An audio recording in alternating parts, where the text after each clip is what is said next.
morning, Brad. Good morning, Dana. Hey, A Pepper. Great to see you. Hello, Karen. How are you? MS Crenshaw, howdy, howdy. Good morning, everyone. Great to see you from Oklahoma, Ben. Welcome, Fabricio. Hello, Patricia. Hello, Brianna. Hello, Angela. Howdy, Kyle. I was sorry I couldn't make it to Ekstrom's in Milan either. Hello, Aaron. Hello, Angela. Hello, Green Meadow Honey. This is fantastic. Hello, Larry and Jamie. It's great to see you. Natasha, Elizabeth, hello, hello. Reppin' Nova Scotia today. Shell, it's great to see you. Welcome, everybody. Welcome, Ruben. Hello, Amessa. Welcome, Amy. Hello, Aaron in Oklahoma. As you guys jump online, please make sure to tell me where you're calling in from. I love watching this growing global online village get bigger and bigger. We've got Chillicothe representing. Colombia is in the house. Italy is in the house. David's already got his questions fired up, and Kettle Haven Ranch is here. Brad McNichols, it's great to see you. He's noticing the river cam. We've got River in the house. Quebec, bonjour et bon matinée. Melissa in Kansas, this is fantastic. It's great to see you from Ecuador. Wow. Boca Raton, Florida representing. We've got Orléans. J'adore Orléans. Ça fait presque 20 ans. J'ai mangé un repas en Orléans. C'était extraordinaire avec mes parents. C'était vraiment génial. Becky, what's up in Michigan? Milan, Italy representing. Fabricio, it's great to see you. Hello, Lisa in Mississippi. Montana representing. We've got Kent, UK representing. Springfield, Ohio. I'm looking forward to having dinner in Springfield, Ohio later this evening at an amazing ramen restaurant. I've got South Africa in the house. This is phenomenal. Welcome, everyone. It is 10:31 on a beautiful, if not a little overcast Saturday morning here in sunny Columbus, Ohio. We are going to get started as we do at the top of the hour. So we've got just 28 short minutes until we go live. Welcome, welcome. Marissa's in the house. We've got Shell representing Idaho. Plymouth, UK is in the house. Missouri representing. We've got New York representing. River Cam is on. I am absolutely delighted to be able to be with you today for the Boster Center October live stream. And that live stream will go live taking your questions with an Ask Me Anything Multiple Sclerosis in just 28 minutes.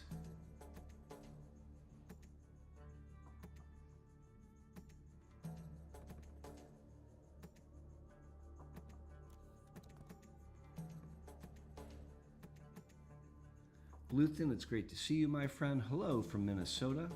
Chicago representing. Pink Meadows, I'm so glad that you're here. Thank you for joining us. We've got Alberta, Canada in the house with the cheddar. Ali representing Northern Ireland. Brad McNichols says, yep, no sun, typical day in Ohio. Now, I do think this time of year is arguably one of the most beautiful here in Ohio. The fall is in full effect. There's still some leaves on the trees and their beautiful colors. It's really a wonderful season that just doesn't last very long here in Ohio. As you jump online, welcome, welcome. Macedonia representing, Virginia representing. I'm loving it. We've got Minnesota in the house. Green Meadows Honey sharing that it's a bit cold over there. Hello, Tom. Welcome. Share where you're jumping in from. I love to go back and look and see where this village is gathered from. We've got Dublin, Ireland in the house, one of my favorite cities. Croatia is in the house. That's definitely on my bucket list to visit. It's fantastic to see you all. There's 93 of you that have jumped online so far today. We are getting geared up for an Ask Me Anything MS extravaganza. This is our October live stream. We've got Joe Siders, one of our amazing moderators in the house. Sarah Woods representing. Sarah, how are you today? Share where you're jumping on from. It's, of course, great to see you. I've been invited to go to Switzerland. I love Switzerland. It's pretty expensive in Switzerland, but I've had great times there. Tom's in Connecticut. What's going on, Tom? We've got Wombly in the house representing. This is fantastic. Ottawa is here. There's 97 of you online. Please grab your coffee, grab your tea, jump online and get ready. You want to make sure that you've got some water for the MS Water Challenge. Get yourself comfy and cozy. We're going to go live at the top of the hour. I've got the river cam turned on a little bit early. Sarah Woods, I wish one of those cupcakes were sent my way. Sounds delicious. What's going on? Texas is in the house. Hello, Sarah. Howdy, Tom. So Michelle's already got the flames fired up. You know how we do it here. Good morning, Daniel. It's great to see you. Welcome, welcome, welcome. Mississippi representing. North Carolina's in the house. Thank you very much, Sarah. I greatly appreciate it. Joe's reminding us to hit that like button. We've got Serbia in the house. Tom wants some brain tissue. I'm not sure I can give that up, my friend. I'm using it. Iraq representing. Hello, hello. Romania is in the house. This is phenomenal. It is absolutely amazing that we can jump online together and all be here together. It's really special for me. I'm so glad that you're joining me today. Nottingham representing. This is phenomenal. We've got questions coming from Ruben. Ruben, hold those questions. We're going to be taking questions live, and I'm going to be answering some prepared questions from previous live streams. Kyle Can is in the house. Got the questions all ready and fired up.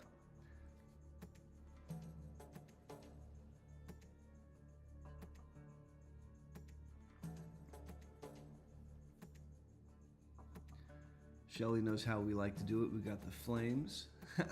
Tom says I can spare some. I don't know about that, my friend. This is wonderful. I'm so glad that you're all joining me today. There's 96 of you that have already jumped online. Get yourselves comfortable. Get your perfect position in the room. Say hello to your friends and neighbors. This is a great opportunity to mingle here in the live stream chat before we really get rocking and rolling. Jacqueline is representing Palm Beach, Florida. What's the weather like down in West Palm Beach today, Jacqueline? Hello, Holly. It's great to see you from Virginia. Let me try to dig up that Boster Corner link, Joe. That's a great idea.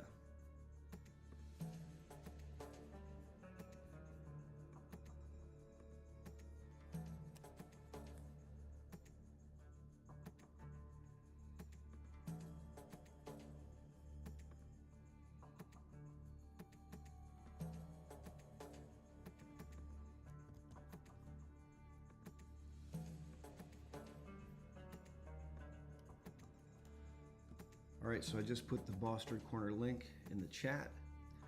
If you guys have not yet signed up for the Boster Corner, please consider doing so. It's completely free to you. This is a monthly newsletter that the Boster Center for MS puts out. Amongst other things, it will tell you when we go live. So you'll never miss another live stream. We send updates this way so that you can be kept in the know. It's also a great way of hearing what's going on at the Boster Center as it relates to research and new clinical innovations. Dawn is in the house representing Syracuse, New York. What's going on? A-Stem River says hi right back. You can see her over there, maxing and relaxing. Madison asks about discussing Kesimpta. We can certainly talk about that. Jacqueline says it's nice and breezy down in West Palm Beach. I love it. Damien, what's going on? Great to see you, a fellow Ohioan. Robin, I tell dad jokes, and sometimes he laughs. Yeah, I love dad jokes. We've got Austria in the house. This is fantastic. Jasper's got great questions ready. Ruben's got great questions ready. Hold on to those questions, friends. We've got Alex Johnson representing Port Clinton, Ohio. I love it. Hugh just started some Okervis. Bahra, it's great to see you. I am delighted to be here with you right now. The Grinch Stole Christmas up in the UK. We've got representation there. Jasper, you're very kind. Thank you so much.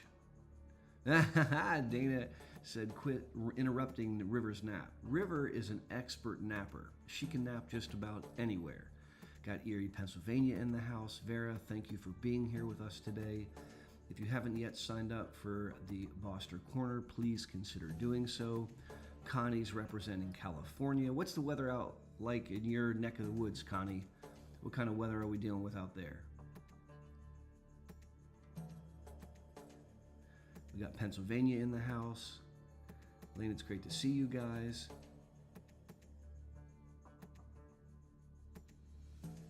Right, not too shabby, not too shabby. 70 sounds good to me. Get your coffee, get your water. We're gonna go live here in just 20 short minutes. I can't believe there's 108 of you that are already online. Madison, I've never visited Nova Scotia, but it is 100% on my bucket list. Cesar Romero, a friend from Mexico, is here. Cesar, it's great to see you. I hope that you're doing well, my friend.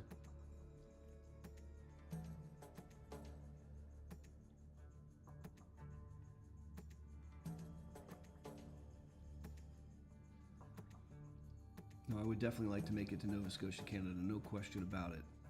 We've got Birmingham, where they love the governor, representing. Twinkle Snowflake is in the house. Miss Swift Gaming 5 in the UK.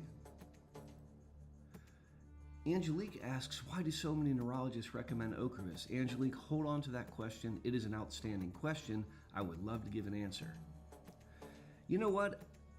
MS Grunsel says, since there's so many online, maybe we'll start early. I'll tell you what, that's not a bad idea. If we can get to 150 before the top of the hour, we will 100% go live. We've got Lisa asking out Briumvi. We've got Jill here from Indiana. Kath says hi to River. Hello in London, UK. Welcome, welcome, Antonia. Good morning from San Antonio. Donna, it's great to see you. We've got some fantastic questions. Ali, I need patients to come to the Boster Center at least twice a year in person so I can do proper exams. Everything else we can do virtually most of the time. Kat's representing Singapore, another place on my bucket list. Christina says, gonna hit the bathroom. That's a good idea. We've got the Ukraine representing. Glory to Ukraine. Thank you so much for being here with us today. Harm City is in the house. The volume is really low. Nothing wrong with that. Harm City, can you hear the music okay? There should be some soft music in the background, not too loud. Sven has a couple questions. Hold those questions. We're gonna get rocking and rolling. Tracy in West Virginia. Good morning, Barak. This is fantastic. Welcome, everybody. Welcome, welcome. There's 126 of you that have already gathered.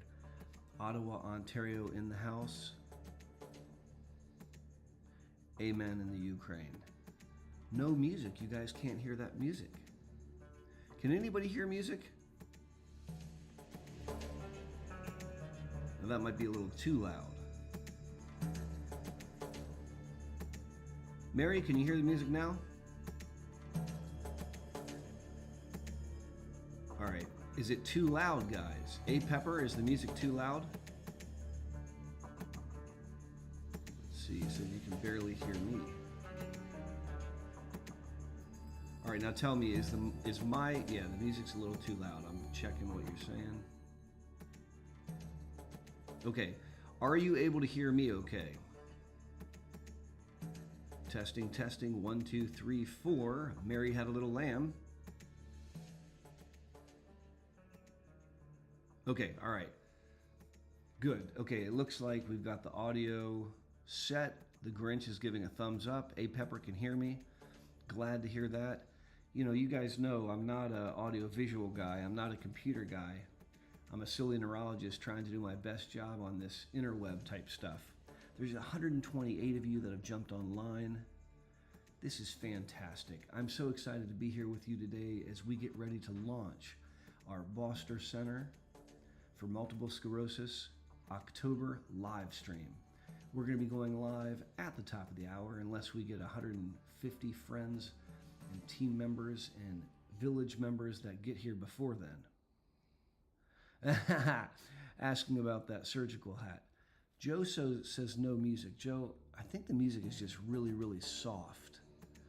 I'm worried if it goes too loud, then people won't be able to hear.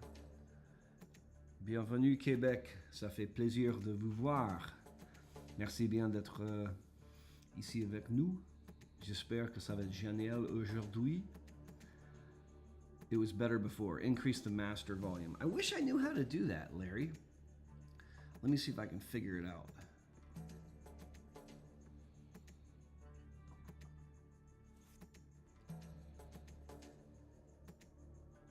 Ontario, Canada in the house. All right, Caesar says that he can hear okay. Thank you for that, Caesar. I appreciate, Ruben, the feedback. Thank you very much. Patricia's got the music right where we want it. Jude, thank you very much.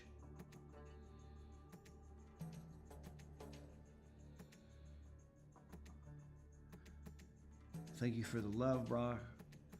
We've got 15 minutes until we go live. This is phenomenal. What makes sense? You know, Lima's not that far away. You know, it's just a couple short hours to come down to the Boster Center.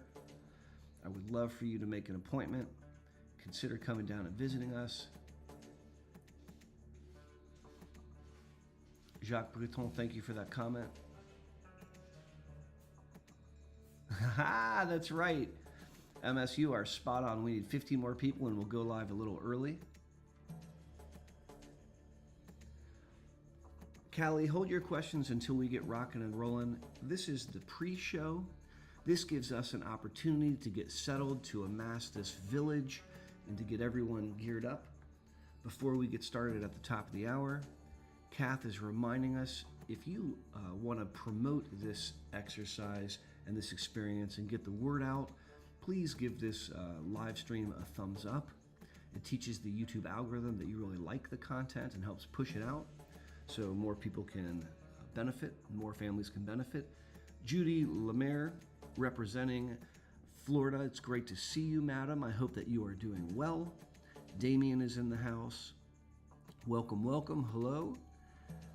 151, we did it, and I'm a man of my word. It is time to go live.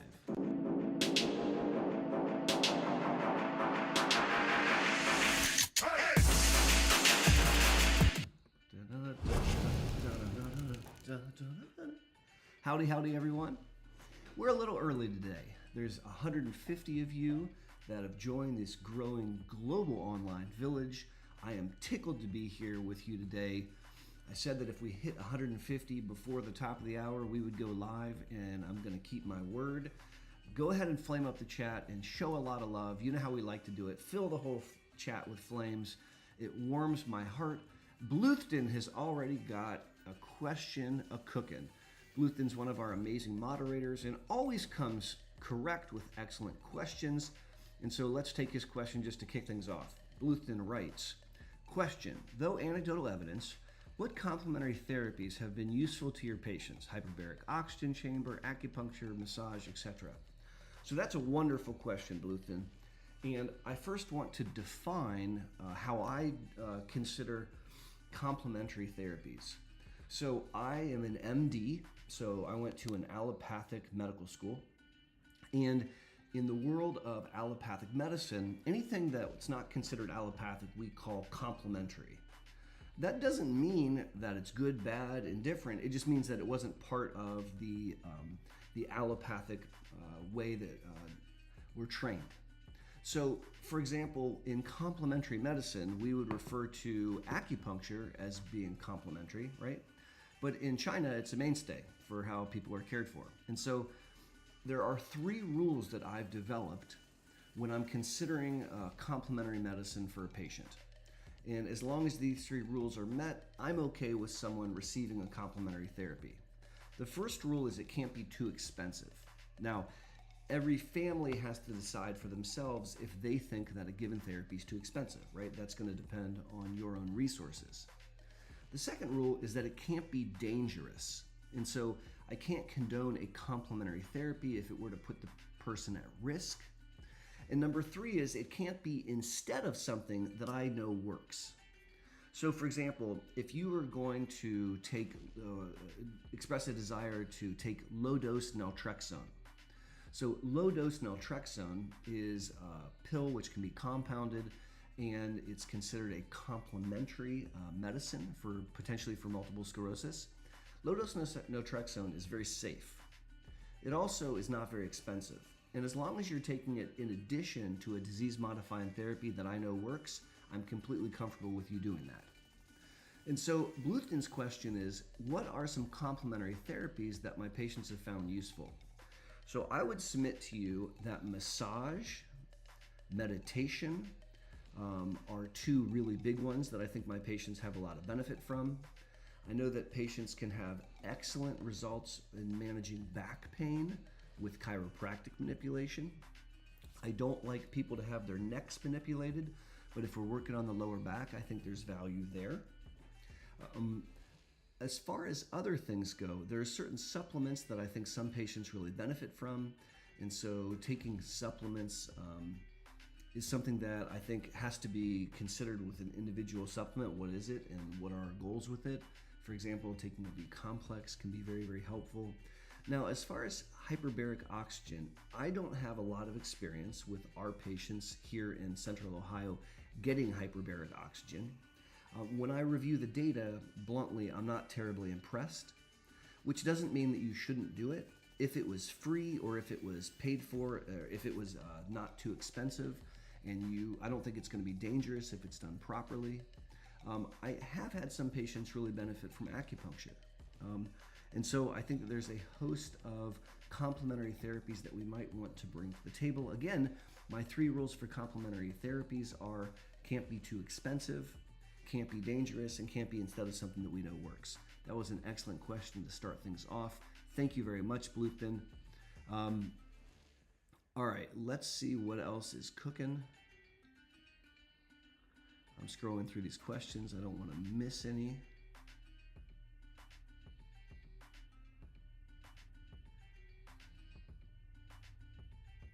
Let's see here.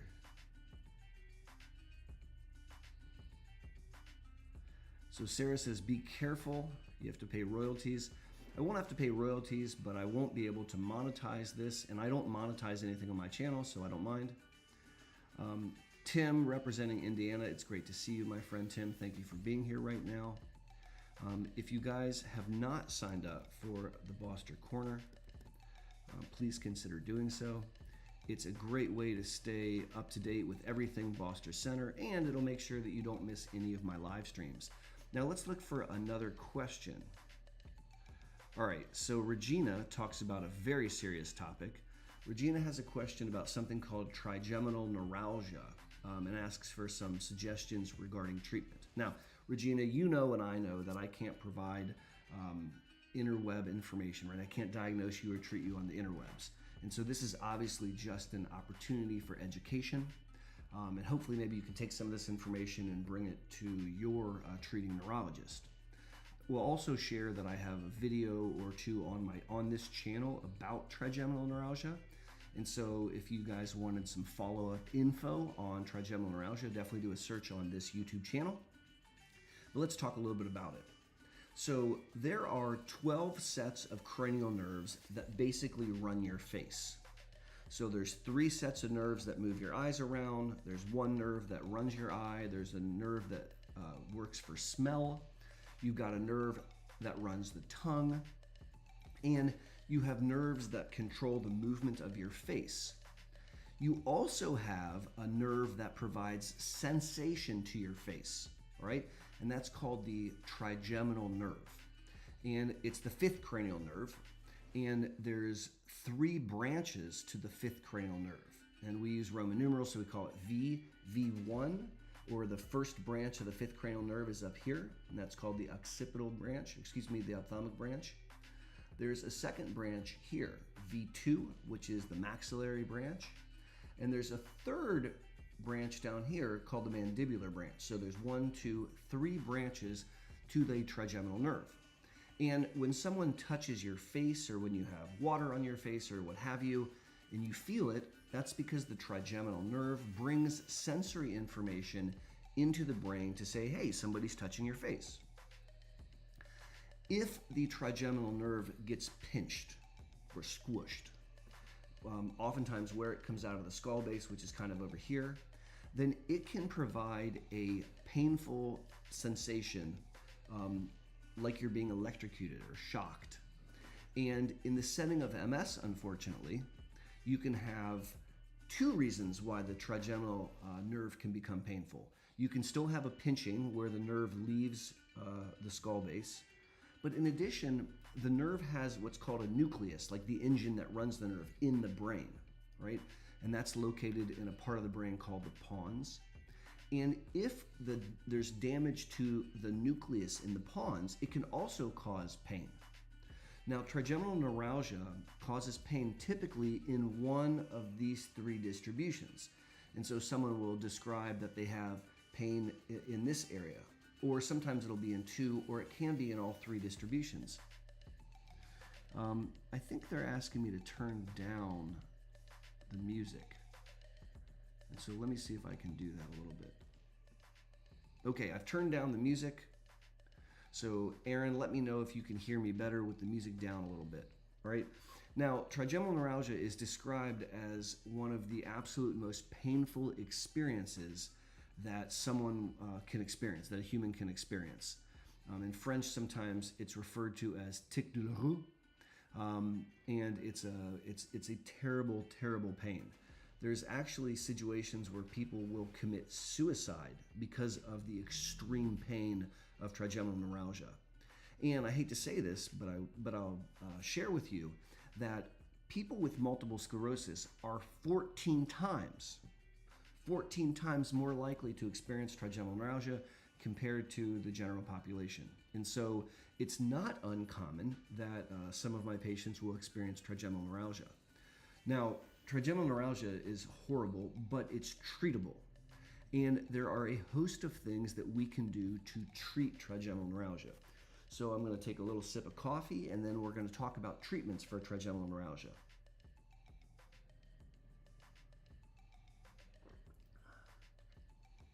So one of the ways that we can treat trigeminal neuralgia is with pills.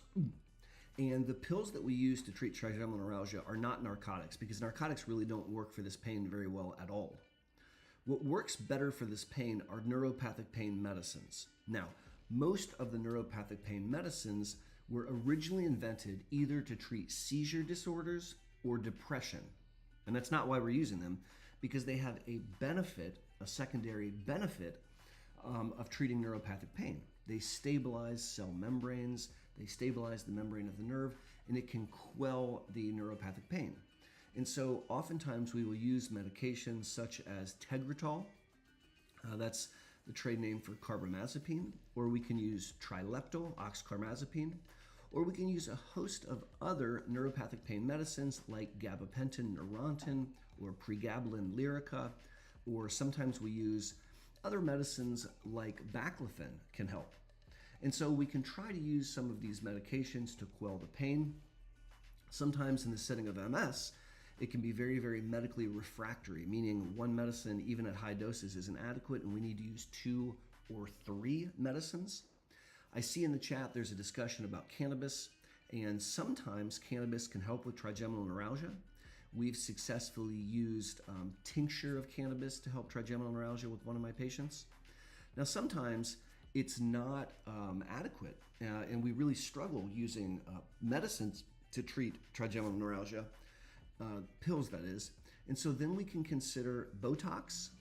And so my nurse practitioner, Valerie, is a wizard at Botox, and she will Botox in this area, and she can oftentimes improve trigeminal neuralgia through Botox.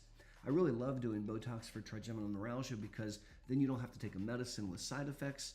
Just once every 3 months, pop, pop, pop, they do Botox, and that can help a whole lot. Sometimes that doesn't work adequately either, and we actually need to visit the friendly neighborhood neurosurgeon. And sometimes the neurosurgeon can do procedures like decompress where the nerve leaves, or they can do something called gamma knife. There's a host of procedures that can be done. The point is, trigeminal neuralgia is all too often in MS, and it's a terrible, terrible condition. And so fortunately, there's a bunch of different ways to treat it. Now, Regina, that was an outstanding question. Thank you for asking it. Before we take any other questions from the live, let's answer a prepared question. All right. And so let's see what kind of questions we've prepared here. So Claudia has a question. from a previous live stream that I wanted to answer here. Is it possible to have a rheumatologic autoimmune disease and a neurologic autoimmune disease at the same time? I have scleroderma and neurological symptoms and weakness. So the answer is yes. So if you have one autoimmune condition, multiple sclerosis is the example we're talking about today, then you are statistically more likely to develop a second autoimmune condition. And interestingly, you're more likely to have autoimmunity in your family. Now, the most common concomitant autoimmune condition for someone with multiple sclerosis is a thyroid autoimmunity. But there are plenty of patients in my practice that have multiple sclerosis and scleroderma, multiple sclerosis and psoriatic arthritis, multiple sclerosis and rheumatoid arthritis. So I see these all the time. I do want to point out that scleroderma in specific can cause a myelopathy. So scleroderma can cause neurological symptoms from the scleroderma. And so if you have scleroderma, there needs to be a workup, not just to see if you have another autoimmune condition, but if you actually have spinal cord involvement from the scleroderma.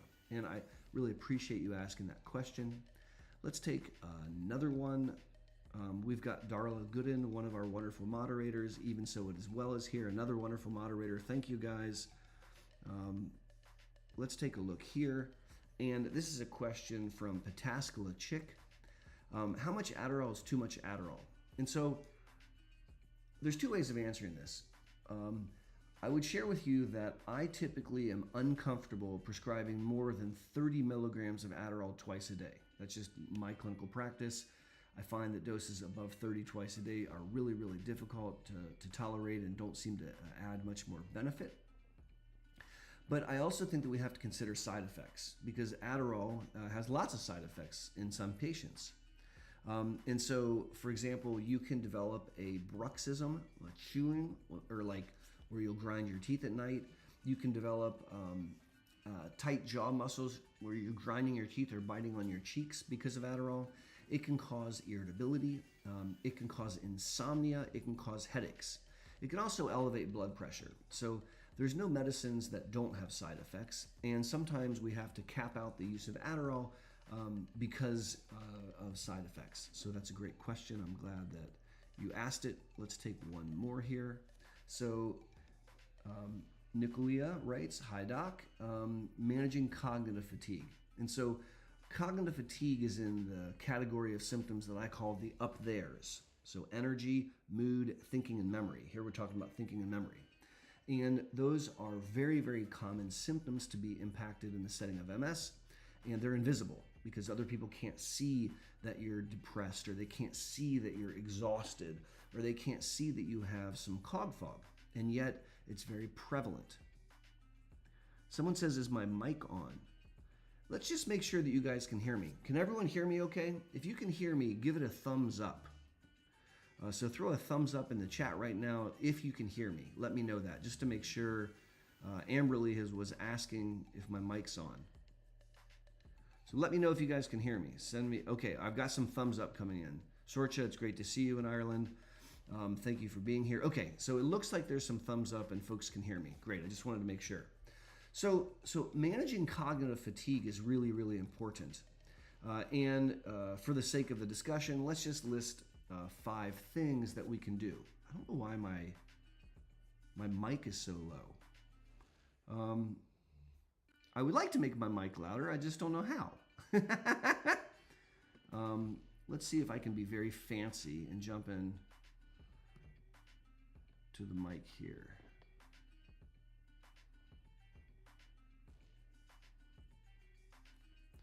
All right. Okay, so some people can hear me fine. I have to be honest with you, I don't know how to turn my mic up. Sorry. So I hope it's okay. It says I'm very quiet today. All right, I will try to project my voice. So when we're managing cognitive fatigue, let's just take 5 ways that we can do that. Number 1 is to make sure that you get a solid 8 hours of sleep, for real. So most red-blooded Americans do not budget for 8 hours of sleep. And when I say 8 hours of restorative sleep, I don't mean that I was in bed 8 hours. I mean I was snoring, snoozing, resting, sleeping for 8 hours to get that restorative sleep. And so if you're not budgeting for 8 hours of sleep, we have to first work on that. If you have massive insomnia and you can't fall asleep, or if you're waking up before your alarm, or if you're waking up multiple times a night, we need to unravel that. If you have, for example, nocturia, a doctor word for I gotta wake up lots of times to go pee-pee, then we need to change around your medicines and change around when you drink fluids so that you can get an adequate night's sleep. If you're waking up because of sleep apnea or not getting restorative sleep because of sleep apnea, we need to treat that with a CPAP machine. If you're waking up or having trouble falling asleep because of spasms and cramps, we have to work on that. So number 1 of 5 is to make sure that you're getting your snooze on. Very, very important.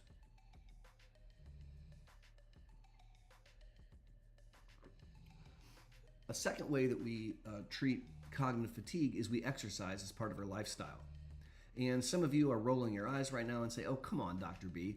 But the reality is that people impacted by MS who exercise improve their cognition and they maintain their functional reserve and they have slowed brain volume loss. And so exercising as part of your lifestyle is a key element to improving cog fog.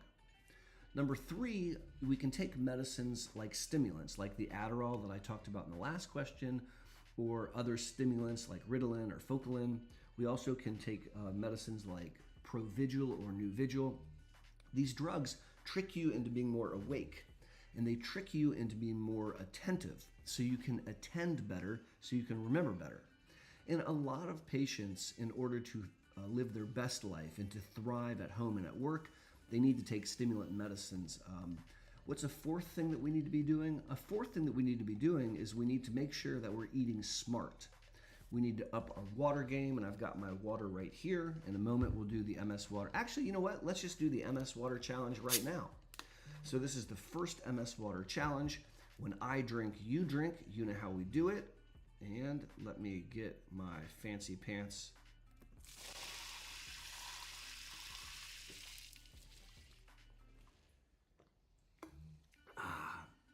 It's the MS water challenge, guys. So Tom says, what's in that coffee? Tell the truth. Tom, I don't know if I can show you the inside of my coffee cup. This is black coffee.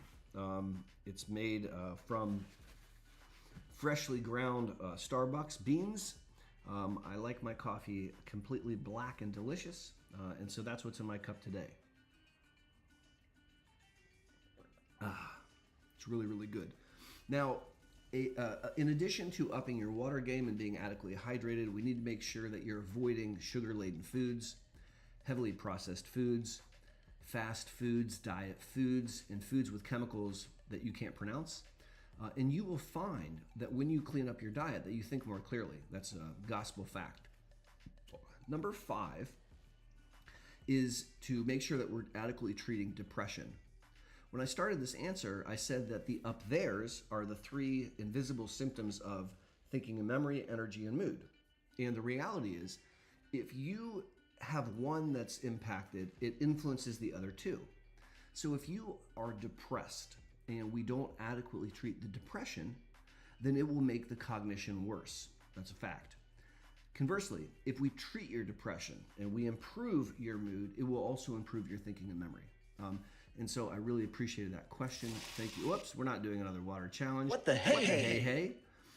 Let's change things up, guys. I'm gonna switch the scene, and maybe we'll try this scene. We still got River on the screen. Now, if you guys would like, and there's enough of a consensus, I actually brought the controller for the lights behind me.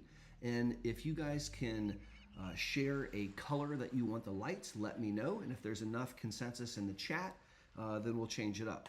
Fork UMS just jumped online. He is a wonderful moderator here. And let me see if I can create a poll, actually. So let's create a poll. Here we go. What color should we make the lights? All right, and so I'm going to put some, I saw someone say green, pink. I don't know if I can add more in. Can I only do, here we'll do green or blue. All right, so We'll limit this to green or blue because I don't know how to expand the poll. So vote on that, guys. MS Kim says orange, duh. All right, well, let's first vote on green or blue, and then we'll change it up in a little bit. Nay, you're very sweet. We've got someone saying purple, orange for MS. I'll tell you what, let's do this green or blue just because I put the question up there, and then we'll do some orange. Becky's asking for purple. I love it. All right, so let's take a couple other questions. Let's take a question from the live. So here's a question, if I can catch it on the screen. Is it okay to use vape instead of smoke? And this is a question that I saw popping up a couple times during one of my earlier answers on this live stream. And I think it's a really good question. So I think it's a terrible idea to take a carbon-based substance, light it on fire, and then suck in the smoke. I think that's a bad idea. And that applies to tobacco. So to take dried out tobacco and light it on fire in the form of a cigarette and then suck it in, I think that's a really, really bad idea. That also applies to cannabis. So taking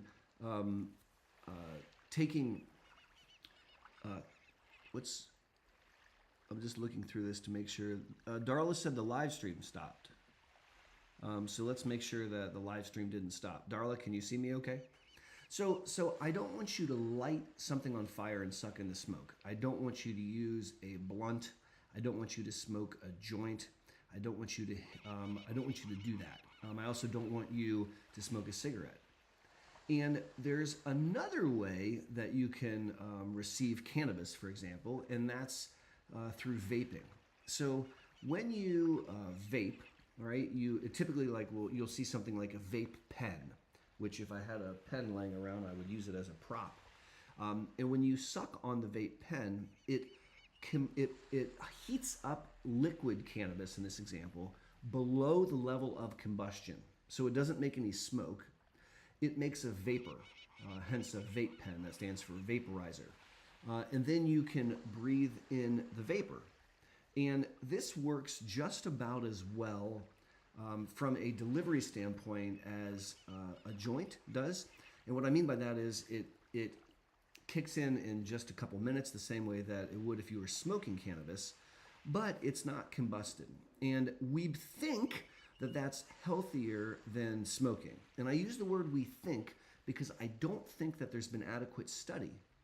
Now, I have some patients that would prefer to vape as the means of receiving cannabis. I have other patients and they don't want to breathe anything in. They don't want to breathe anything at all. And so for those folks, what we do instead is we recommend an edible, all right? So like a THC-laden gummy bear or a THC cookie, or we can use tincture. And I really like tincture as an option. So tincture is an old apothecary term. You imagine like a glass liquid dropper that you draw up and put under your tongue. And there are these big blood vessels under the tongue. So about 15% of that tincture is absorbed very quickly. And it kicks in kind of like you would see if you were vaping. And then you swallow the rest of it and all that kicks in about 45 minutes later. And so that was a great question. Now let's take a look at this poll. So it looks like 62% voted on blue. And so we are going to honor that. And let's jump back here, guys. All right. And so we've switched the color to blue. I'm not sure how well it's showing up. And while we're waiting on that, we'll just throw another poll in there. What color should we change light to? So orange or green. All right, I'll throw that out as the next question. You guys can vote on that. And in the meantime, let me take another prepared question that was set up ahead of time. Let's take a look here. So let's see. Mama doctor. Hi doctor, I'm breastfeeding and getting relapses every 6 weeks. That's terrible. My neurologist wants me to start a disease modifying therapy. Is there a DMT compatible with breastfeeding? So that's a really great question. And the answer is yes. And so in 2023, I no longer think that we're very concerned about the use of some of the basic injections, the first line therapies, so Copaxone and interferon beta products.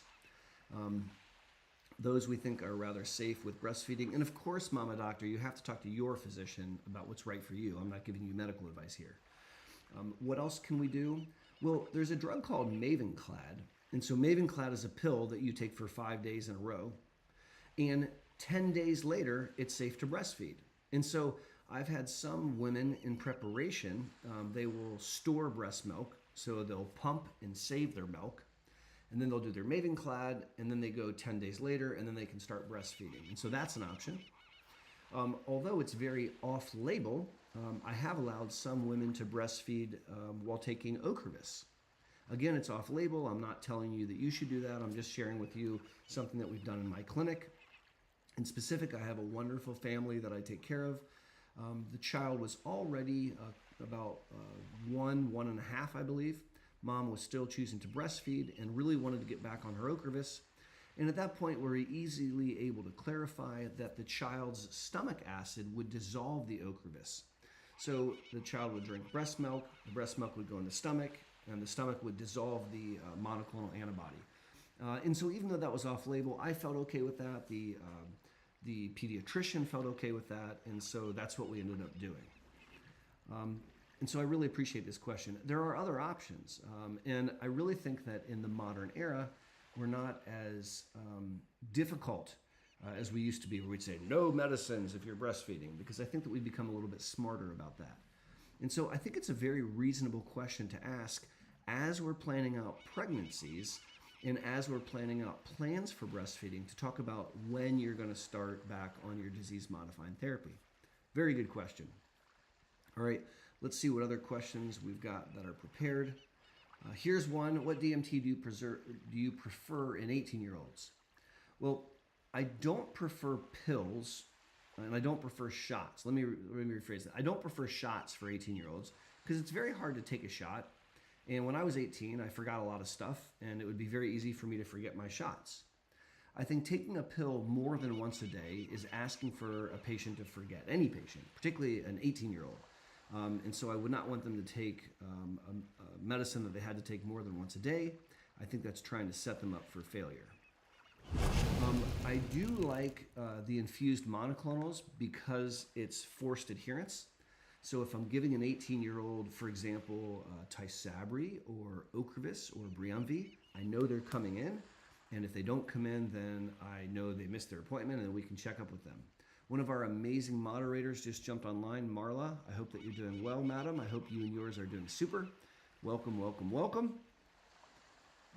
And let's take one more question prepared here before we switch the scenes again. So Jen asks an outstanding question. How do we know if Ocrevus is really working? And really, Jen, I want to expand that question to how do we know if any MS medicine is really working? How do you sort that out? You know, in other conditions, it's very easy. So if you have high blood pressure and you take a blood pressure medicine and the blood pressure goes down, well, then it's working. And if you have diabetes and we can check your hemoglobin A1C and make sure that you don't have end organ damage, well, then it's probably working. So how do we know if an MS medicine is working? And it's not as straightforward, that's for darn sure. So an MS medicine is a insurance policy against a future event. So you're taking an MS medicine to prevent more brain damage. You take an MS medicine to prevent new brain damage and spinal cord damage on the MRI. You also take an MS medicine to prevent new MS attacks, flares, exacerbation, relapses. You also take an MS medicine to slow the rate of brain volume loss so that your brain isn't shrinking faster than other people your age. And you also take an MS medicine to preserve the neurological reserve and maintain your neurostatus and so that your exam doesn't get worse. So one way to make sure that the medicine's working, whether that be Ocrevus or any of the other MS disease-modifying therapies, is while you're on the medicine, you're not having attacks, you're not failing a litmus test of life, you're not having new spots on your MRI, the rate of brain volume loss is slow and not too fast, and your exam's not changing. And so if all of those things are happening, then we can feel somewhat confident that the medicine may be working. Now, I must point out that none of the medicines are perfect, and none of them give 100% protection. And so I think that we have to have a degree of flexibility. But that's the way that we can check it. And I thought that was a really, really good question.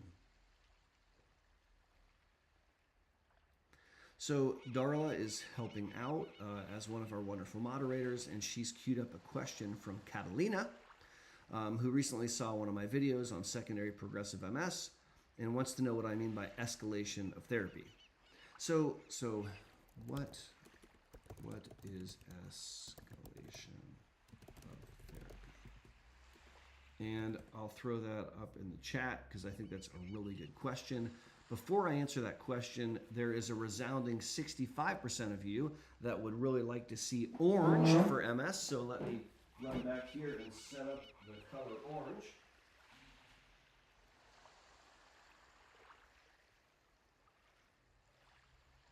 There, that's a robust orange. Thank you guys for voting. So we're rocking our, where's the, here. All right, so you've got some orange back there, and that was an excellent participation. Thank you, everyone. I really appreciate that. Let's look for another question. Here's another prepared question. This one comes from Dragonfire. Does the immune system develop resistance against disease-modifying therapies? Sometimes it does. So there are some of the first-line medicines, the interferon beta products. So this is like Avonex, Rebif, Betaseron, Extavia, Plegridy. They are interferon products, and that's a protein that you're injecting into your body. And sometimes your body can develop what's called neutralizing antibodies. Oops, I haven't forgotten about the escalation question, but I'm going to do this one first. So sometimes the body can develop neutralizing antibodies. And what those antibodies do is they turn off the medicine. They make it not effective. You can also see neutralizing antibodies with Tysabri very rarely. And so there are situations where you can develop a resistance against a disease-modifying therapy. And what we can do is we can check to see if you've developed neutralizing antibodies. And I'll give you an example. Tysabri is an extremely effective disease-modifying therapy. And the expectation on Tysabri is that we don't have attacks. It's so rare that my patient has an attack on Tysabri that if they have an attack on Tysabri, then we will check neutralizing antibodies. We do a blood test to see if we've developed neutralizing antibodies, because if we do, then we have to take someone off. So that question should have been answered only after this question about escalation of therapy. So what the hey is escalation of therapy? What the hey? Escalation of therapy is a concept where you have someone on a medicine and the medicine's not doing an adequate job. So they aren't, the medicine isn't keeping the disease at bay the way that you would like. So then what happens? So then you escalate to a medicine that you hope works better. So that's what escalation is. Hey everyone, my dad just joined, so you see Charles Boster in the chat. I love it when my parents jump online. Everyone say hi to my dad, Charles Boster. Throw him some love, throw some hearts in the chat for my dad, or throw some flames in the chat and let my dad know that you are glad that he's here. Dad, it's good to see you this morning.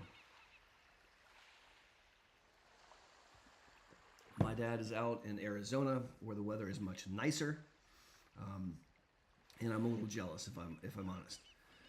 Now, going back to this concept of escalation of therapy. So there is a style of treatment, and I have a lot of YouTube videos talking about style of treatment called escalation, where you start someone off on a low efficacy drug, one that doesn't work very well, but it's very safe. And if the patient responds, then great, you just stay on it. But if they don't respond, well, then you escalate to something that works better. And I think that is a bunch of bullshit. Excuse my language, but it's hogwash. And the reason I say that to you is because the brain damage that we allowed you to accrue on the low efficacy medicine maybe could have been avoided if we had just started on a better medicine to begin with. To me, that's kind of crazy. It's like saying, try to have sex without a condom, and then if you get pregnant, then we'll give you access to a condom. Well, no, that doesn't make sense. I want to start with the best protection we can have. So thank you for asking that question. I really appreciate it. And thank you for throwing some love in the chat. If you guys have not signed up for the Boster Center, please consider doing so. Here you see the Boster Corner newsletter. So click that link and sign up for the newsletter, and you'll be given an update every month. We put out a new newsletter, and we always tell you when we're going to go online. Now let's change the scene up once again. And so this is a scene. We've removed the river cam. If you guys want the river cam, then let me know in the chat. Type in river cam, and then we can pull river up. I've got someone from Greece who's here. That's amazing. I just set up a vacation in September to go to the Greek islands. I've never been, and I'm really, really excited. Thank you for saying it's a lovely scene. I think it's really nice as well. It's kind of peaceful. Yeah, I agree, Sorsha, that the escalation model does not make a lot of sense. So here's a great question from a great gal. This is Elizabeth T., who is asking the following question. When do you look into hormone replacement therapy, and how do you know if it's the right time? So this is a very wonderful question. I recently made an entire YouTube video on this topic. I don't know if one of the moderators could dig through my videos and post a link in the chat, but I recently made a YouTube video looking at menopause in MS, and in specific not in specific, but in that video, I talked about hormone replacement therapy. I think that hormone replacement therapy is appropriate. Now, by the way, I've got some folks asking for the river cam. Darla wants the river cam. All right, so let me pull River into the scene because why not? There's the river cam. There's my little doggy. And so I think that hormone replacement therapy is a viable option. Now, there's a couple things that we have to consider with hormone replacement therapy, okay? So first of all, if you're giving progesterone and estrogen, then there's a risk for cancer. And so oftentimes we just want to give estrogen without progesterone. Also, oral birth control can cause increased risk of blood clots. And so I oftentimes recommend that people use a patch, a topical, which doesn't do that. But I do think that it's a very, very important conversation because, as I shared in that video, if you are going through perimenopause, you can have an uptick of symptoms and you can actually have slight worsening of progression of disability. And it looks like estrogen therapy may help with that. So definitely something worthwhile to talk to your OB-GYN about. And you might need to have a three-way conversation with your MS neurologist, your obstetrician, gynecologist, and yourself.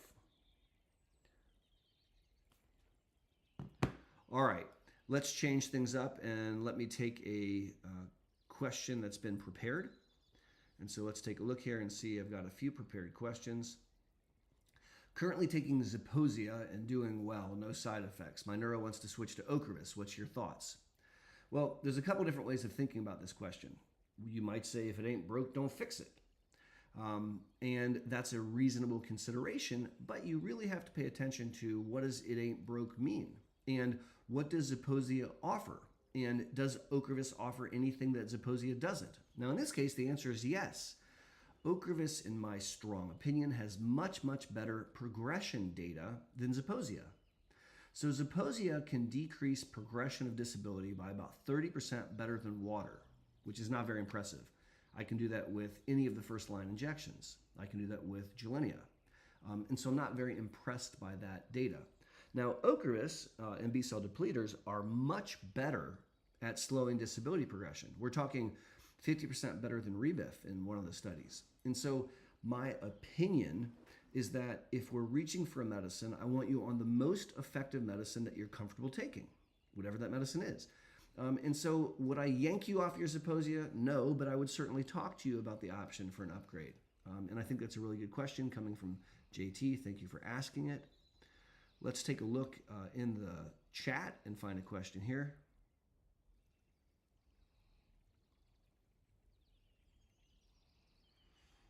let's see here. I've got someone saying hi from Bosnia. That's really amazing to me. Thank you for being here with us. Looking for a question in the chat. So Darla is queuing up a great question from Jimmy. And Jimmy asks, is your opinion of the study about PPMS being a separate disease? So I am in the camp. I believe that PPMS is the same disease as relapsing form of MS. And I have a lot of different reasons for thinking that. I think that the first 10 years of relapsing disease might be noise on top of a slow, smoldering multiple sclerosis, which is in the background. And I think that in PPMS, which starts about 10 years later on average than relapsing MS, you're skipping that first phase of things. But I really think we're looking at the exact same condition, which is manifesting slightly differently in different people. Now, earlier in the chat, I saw that we crested 300, and that's amazing. Wow, thank you very, very much. I really appreciate you guys being here today. We're holding at around 291 people, and that's just absolutely phenomenal. I'm so appreciative of you guys being here. If you haven't yet had a chance to give a thumbs up, do me a favor. Oh, yeah. And give a thumbs up in the chat. You just jump out of the chat, hit the thumbs up button, and jump right back in. And as you know, that primes the YouTube algorithm to know that you really like what we're doing. It helps push this content out so that more people can benefit. And so I really appreciate you doing that. Fit Coach Marshall's reminding us to hit that like button, and thank you very much for doing that. It really does help the channel out a whole bunch. Let's take another prepared question. So here's a question from Amy Hitchcock, who writes, my questions are regarding B-cell therapy, timing, Rituxan specifically. Do you suggest doing the infusion every 6 months, even if the B-cells haven't repopulated, or do you want to wait and monitor? And I think that this is an ongoing discussion. The way that Rituxan, Ocrevus, Briumvi were developed, those are all three anti-CD20 B-cell depleting molecules that are given through the vein, is every 6 months. And the vast majority of the data that we have available is giving it every 6 months. And I would say that the vast majority of people I treat, I give it every 6 months. Now, I did make a YouTube video about 2 weeks ago where I got a little bit sassy pants, and I talked about 8 or 9 different ways of giving B-cell depleters. One of them was to wait until the B-cells returned. And there are certain populations of patients where I think that's appropriate, but the vast majority of people I give every 6 months. So if you would like a primer on different ways off-label of giving rituximab, ocrelizumab, Briumvi, then I want you to check out that YouTube video. There's some great questions in the audience right now. I'm loving it. I want to change things up a little bit right now, and I would like to go to the dual screens, and I want to show you a couple quick videos that I've prepared. Now, truth be told, I'm also going to use this opportunity to run to the bathroom. So in order to do that, I need to mute my camera so that there's not feedback, and then I'm going to play a video for you. There's a local news station which was kind of highlighting the Boster Center, and I'm really excited about that, and I wanted to share it with you. So I'm going to turn my mic on, and I'm going to turn that short video on, and let me know in the chat what you think. Here we go. Transformative care has always been the goal for Dr. Aaron Boster when treating patients with multiple sclerosis. That means taking everything into consideration, right down to the space where patients must sit to receive their medicine. It's just one of the many things that sets the Boster Clinic for MS apart, so I'm happy again to welcome back its energetic founder to the show, along with Nurse Tiffany Gist. It is so good to have you both with me. Thank you for having us. All right, Dr. Boster, I know, I have experience in an infusion room, obviously for a different treatment for cancer, but it is a similar kind of experience in sitting in that. What do you think people should know first and foremost who maybe haven't been about that atmosphere and what that's like for patients? Going to get an infusion, I want you to think about going on a picnic and bringing all the stuff. So it may be cold, it may be hot, you want to bring layers. Yeah. We have snacks and beverages, but you may want to bring your favorite beverage or snack. Something to do, a book.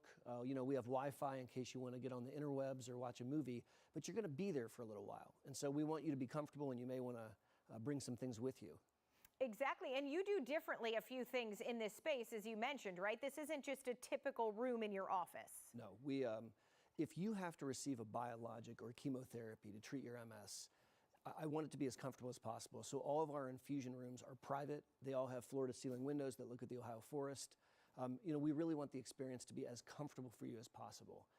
Not to mention expert nurses that make the experience really as best as it can be. Right. And so Tiffany, tell us about that, because patients typically do spend quite a bit of time, correct? They do. So it depends on the medication they're receiving, anywhere between 30, 45 minutes to a couple hours.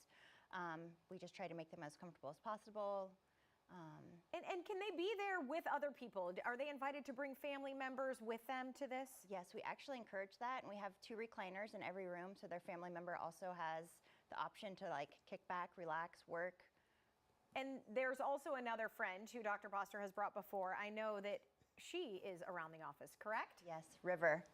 And what is River? What does River do for the patients? She honestly just makes their day. Just her presence is just so calming. She comes in, sniffs them out, sees if they have any treats. Some people bring in homemade treats for her. Oh, I love it. And then she just either lays down or follows Dr. Boster to the next room. I can't tell you how many times River has helped someone get through a tough infusion. Yeah. If someone's feeling anxious, petting the dog is really great therapy. And I was going to add to that, because Tiffany, I would imagine that people come in and usually their first infusion has a lot of that anxiety, and they're not familiar with it. So is it kind of just saying to them, calming them and saying, we're here for anything you need to make this a good experience? Yep, we just talk them through it, go over any, like, not side effects, but any feelings that they might have from the medication, and just let them know that that's normal, and that to send their support person out, and we'll help them any way we can to just make that experience as comfortable as possible. And Dr. Boster, I'd imagine your team has a big, part in that. So when you're looking to hire people in the infusion clinic and you have this team, tell us about, about them and how, people like Tiffany kind of make a difference. Our team is laser focused on delivering high-end MS care to people and families impacted by MS. And so when Tiffany and her team comes in the room, it's not a one-off. They've given this infusion hundreds and hundreds of times. And it's that level of confidence which we can convey to the family and help them feel as good as they can. And I, too, want to know, because there are always and often probably questions. They're going to come across and they're going to think of them, as we often mention, even with your YouTube channel, you think of them in the middle of the night when you have a question. And then you're probably always available for them to sit back and say, hey, this is what I went through and this is the question I have. You don't get to have this by yourself, and we want to be there with you. And so I'm on site, our nurse practitioner's on site, and we're constantly circulating. And so it's really an awesome time to connect and answer those questions or just check in and see how the family's doing. And are there a variety now of treatments for MS that are infusion-based? Is that? Some of the most effective therapies available to treat MS are given via IV. And so we do a lot of that at the Boster Center.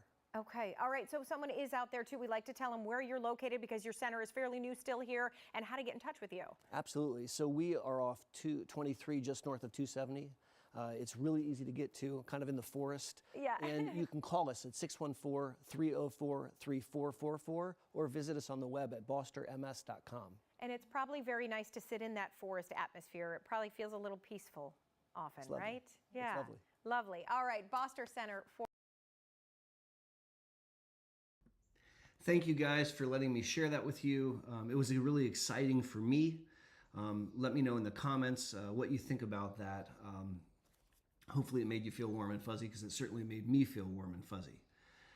And again, of course, if you like what we're doing, Oh, yeah. give a thumbs up in the chat and let us see that love.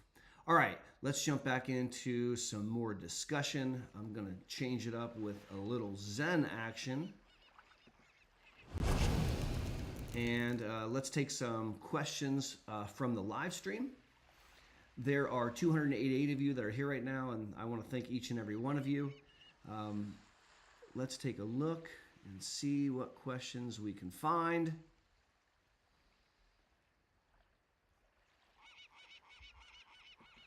So Heisenberg asks a great question. How can neurofilament light test help newly diagnosed patients? Does a high neurofilament light and a Z-score result always mean change in the DMT? So this is a very fantastic question. And what we're really talking about is a biomarker. So what's a biomarker? A biomarker is some test which teaches us about a particular person's disease process, and it's a surrogate for how they're doing. So for example, when you have diabetes, you can draw blood and look at a hemoglobin A1C, and that hemoglobin A1C is a biomarker, and it gives you insight into how the diabetes is going. And biomarkers are really, really helpful tools when you're trying to manage an illness. Now, unfortunately, in the setting of MS, we don't have very many biomarkers. We have one really big biomarker, and that's called the MRI machine. And to date, the MRI machine remains the very best biomarker that we have available. If you see new spots on an MRI, or enhancing spots, or enlarged spots, or accelerated brain volume loss, then we know that we're not doing well. And so that's a biomarker of disease. And I oftentimes make a joke that I'm envious of Dr. Bones McCoy. So some of you are familiar with Dr. Bones McCoy. You should be familiar. He's arguably the most famous intergalactic doctor on Star Trek. He was assigned to the Starship Enterprise. He was the ship doctor. And Dr. Bones McCoy had a biomarker called a tricorder. And I am very envious of Dr. Bones McCoy because I wish I had a tricorder where I could flip it open and scan the patient, and then it would tell me all the information just like on Star Trek. And I've been talking about my desire for a biomarker for a tricorder for years and years and years. And something very special happened in my clinic just last week. A wonderful patient came to see me to receive care, and she presented me with a gift. She got me a tricorder. I can't believe this. Check this out.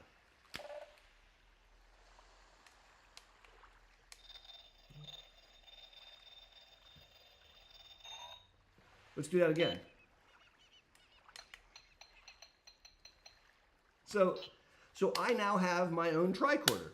And I want to use this tricorder so I can scan people impacted by MS, and then I can see how they're doing. So I thought that was so cool. I've been talking about wanting a tricorder for probably a decade and a half, and so now I have my very own, which is really, really cool. So to that wonderful family that gave me that tricorder, I am delighted. Thank you very, very much. And I intend to use this in some of my upcoming YouTube videos. Now, if you don't have a tricorder, there is a blood test which is being developed to monitor multiple sclerosis called neurofilament light chain, and that's abbreviated NLF. So neurofilament light chain is typically the way that it's written. And neurofilament light chain is a blood test, and it reflects axonal damage. So when there's damage to the brain, and this can be from MS or anything else, it could be from trauma, it could be, God forbid, from a stroke, from anything, then the neurons break and the guts inside the neurons spill out. And you can pick that up in the spinal fluid, and some of it gets into the bloodstream, and you can measure it in the blood. And it turns out that the higher the level of the neurofilament light chain, the more axonal damage there is. And so it's not prime time yet, in my opinion, because we're still trying to work out baselines. But the idea is we could draw a neurofilament light chain, kind of like busting out a tricorder, and we could measure and see if the person has a high neurofilament light chain. And if they do, that would suggest that the disease is not under good control. And this could result in a change in therapy, but it would certainly sensitize us that, hey, something's not right. Now, I have seen that you can start to order neurofilament light chain through some laboratories. I don't know if all insurances are paying for them, but I want to be very clear that I don't think that it's completely prime time yet. We're still working out some kinks. Neurofilament light chain is collected in every clinical trial that I'm familiar with, and it has been for a little while now. And I think that in the next couple of years, it will be prime time, and we will be able to look at it.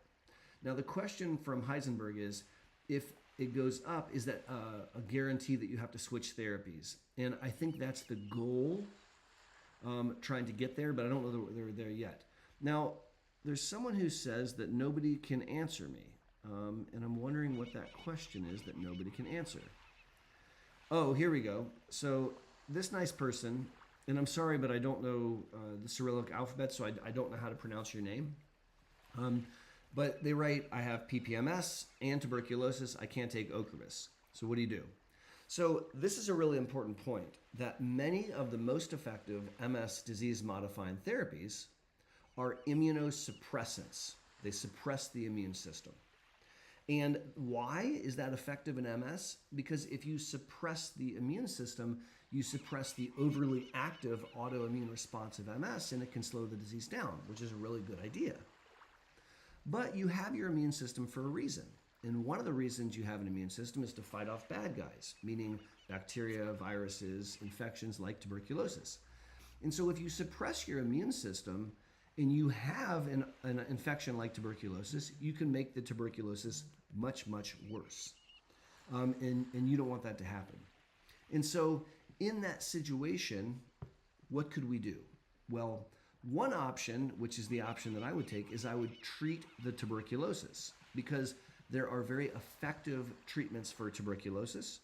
And if you can give someone a treatment for tuberculosis and adequately treat the condition, then you can go on and treat them with an immunosuppressant. And so that's what I've done in the past. And it reminds me of a bit of a funny story that I'll share with you. So I was a professor at a big university here in Columbus, Ohio. And I was seeing a very nice young man. And this is back in the days before Ocrevus was available. But we used chemo, we used Cytoxin IV to treat really bad MS. And this young man had really bad MS. And so we were talking about giving him Cytoxin. And just like when you're giving any other immunosuppressant, when you give Cytoxin, you have to make sure that they don't have infections. And I said, I'm going to check your blood today and make sure that you don't have infections like tuberculosis. To which he said, you don't have to bother. I know that I don't have tuberculosis. I said, well, how do you know that? He said, every time I go to jail, they always check for TB and I never have it. Well, I didn't take that at face value, and I checked him anyways, and he did have tuberculosis, actually. And so I had to treat his tuberculosis, which took about 9 months, and then I was able to give him an immunosuppressant. So that's what I would do with a patient that had tuberculosis and where we were trying to treat them. Now, somebody said the gentleman's name is pronounced Demetrius. So Demetrius, I hope that helps provide an answer for your question. All right, let's take another set of questions. And so Aisha asks, does clinically isolated syndrome need to be treated? Just one-time attack optic neuritis and no other symptoms for 3 years. On Rebif, do I have to continue? So the side effects are so bad. So that's a really good question. Clinically isolated syndrome is what we call the very first event that heralds multiple sclerosis. And if you have a clinically isolated syndrome, you're at risk of going on and having MS. And so when you see someone with clinically isolated syndrome, there's a couple tests that you can do to help increase or decrease your concern that they're going to go on to have MS. So let's talk about what those tests are. So if someone has a clinically isolated syndrome, and in this example we're using an optic neuritis, and you get an MRI of the brain and they have spots on their brain. So they have an optic neuritis and spots on their brain. Well, they probably qualify for MS, but if they don't, they're at extremely high likelihood to develop MS. And so I would absolutely want to put that person on a disease-modifying therapy. Optic neuritis and spots on the brain is essentially just early MS. And so I would 100% want to be on a disease-modifying therapy, and I would not want to stop it. If we do a spinal tap when someone has an optic neuritis, and the spinal tap is positive for oligoclonal bands, unpaired bands, then that person has a higher risk of developing MS. And so I would want to make sure that they stayed on a medicine. Now, if you have a optic neuritis and you don't have positive spinal fluid and you don't have any spots on your brain or spinal cord, then the likelihood of going on to have MS is about 20%. And some doctors would say, well, honey, if it's only 20%, we'll just monitor you with follow-up MRIs. And then once we identify that you have MS, then we would treat you. And that's a consideration, but to be honest with you, I would rather treat that person, because if you go on to have MS, I can slow the disease down by treating it early. And that's just my opinion, but it's certainly a discussion that we have to have because it's a group decision. It's a shared medical decision. Now I'm a little thirsty, and you know what that means. It's time for the MS Water Challenge. When I drink, you drink, so drink up, guys.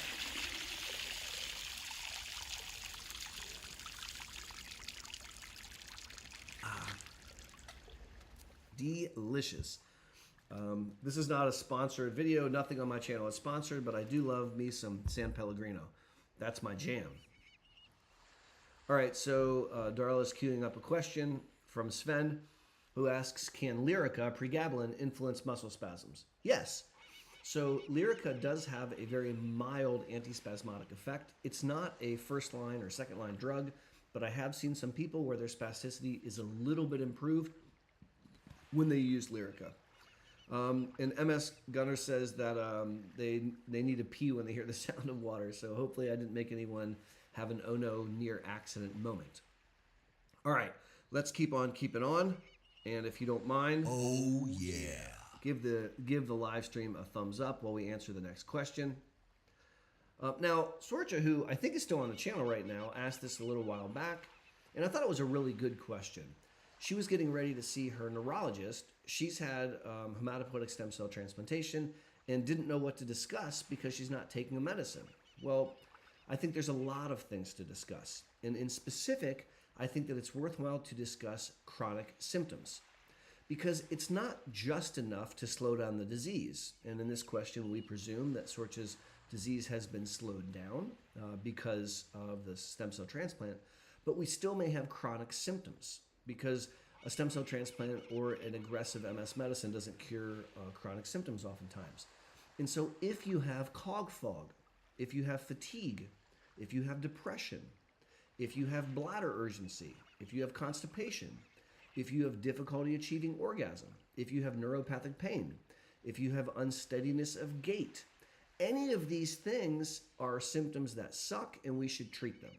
And so what would I do when I would go to see my neurologist? Well, I would want to make sure that all my safety laboratories are copacetic, and I would want to make sure that we addressed chronic symptoms of things that suck. And so I thought that was a really good question, and I wanted to take another poll here. What color should we change the light behind me to?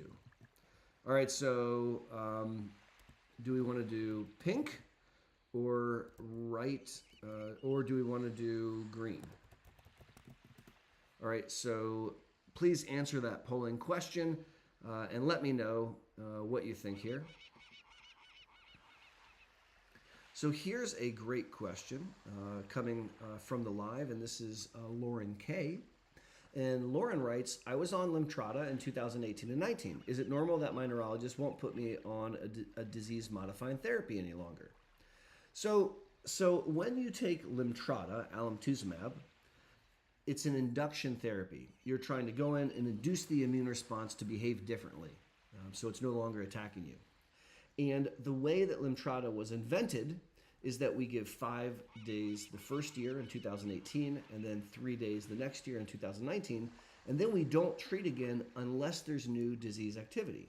And when you look at the data and go out about 10 years, over half of people never get retreated because they never have any new disease activity. Now, I've been using a lot of Limtrada for a long time, and whereas I think that's generally a good plan, I think that we have to be very, very attentive, okay? We have to really watch carefully because we want to make sure that no disease activity sneaks in.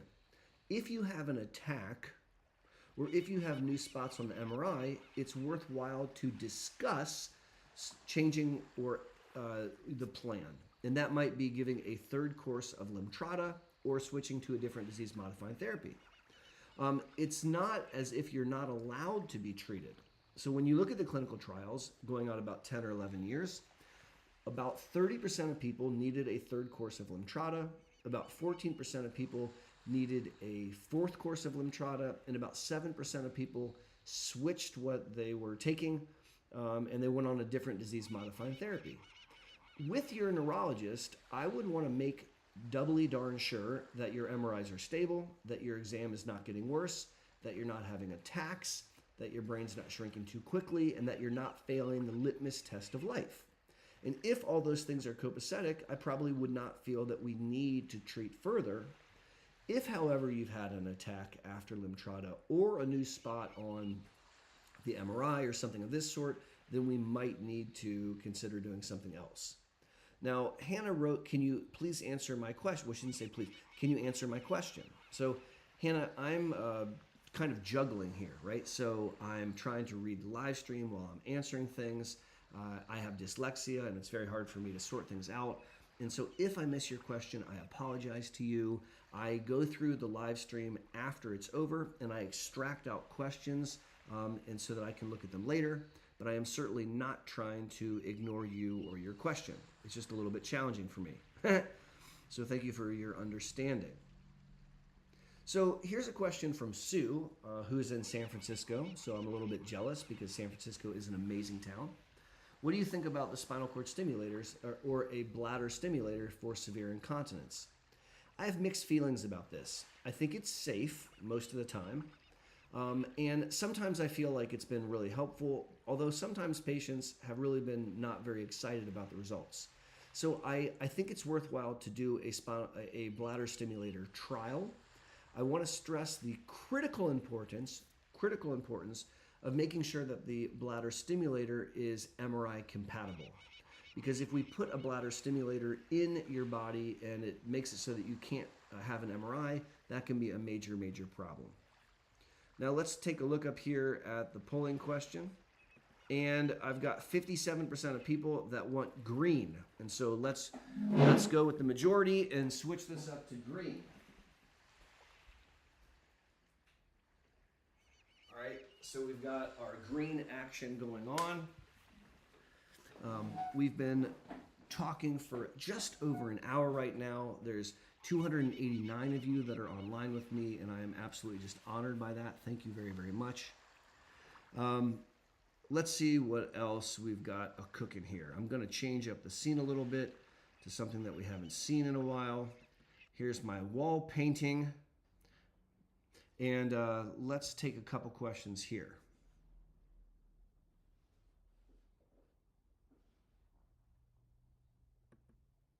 So Fork UMS, a wonderful moderator on this channel, who also has a really nice YouTube channel himself, asks, while talking about incontinence and bladder, have you heard of, let's see, low dose, I think you're writing Cialis over Flomax. So I'm not sure that I understand your question, Fork UMS, and I apologize for that. I will share that Flomax is a medicine which opens up the bladder neck and allows the urine to leave the bladder. And in the setting of urinary retention, Flomax, which is a very easy pill to tolerate, works great for both men and women with MS. So I use a lot of Flomax. And I see here low dose Cialis. I don't know if you're talking about Cialis, so I'm just going to limit my answer to Flomax. And then I can try to answer that question for you maybe some other time. So Robin Reed says, love the portrait. Thank you. I just thought it was a little bit of fun. So Veronica asks about bladder Botox. And so I think bladder Botox is amazing. So there are two problems that you can see with MS bladder. You can have a situation where you're sprinting to the bathroom and you can barely get there in time because you have to go all the time. And that's called urgency and frequency. And you can also be getting up lots of times to go to the bathroom at night, and that's called nocturia. And you can be incontinent because you can't make it in time, all right?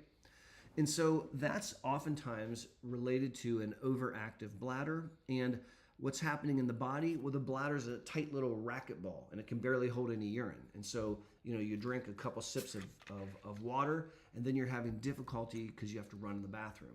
And in that situation, sometimes we can take a pill to expand the bladder to a normal size. And so I see in the chat, some people have thrown out the word Myrbetriq. Myrbetriq is a medicine that helps expand the bladder. Sanctura is another one that I like. Ditral and Ditropan, Detrol, those are some old school medicines that can do it, but sometimes it's not adequate. And so another tool is the urologist snakes a tiny little tube up the urethra into the bladder, and they Botox the inside of the bladder. All right, and so when you Botox the inside of the bladder, you relax the bladder to a normal size, and that allows you to hold adequate amount of urine so you can empty adequately. And then you need to have that done about every 3 or 4 months. And it's a very well tolerated procedure. Sometimes when you have bladder Botox, you can't empty very well on your own, and you might have to do intermittent self-catheterization. I will tell you that I've had many, many patients do bladder Botox, and those that have to use catheters don't care. Not at all. Why? Because you can keep the catheter with you, you can use it in any bathroom, and you are fearless because you're not going to have an oh no moment or an accident. And that can be really, really helpful. Oop, MS Water Challenge. Here I am sneaking a little water.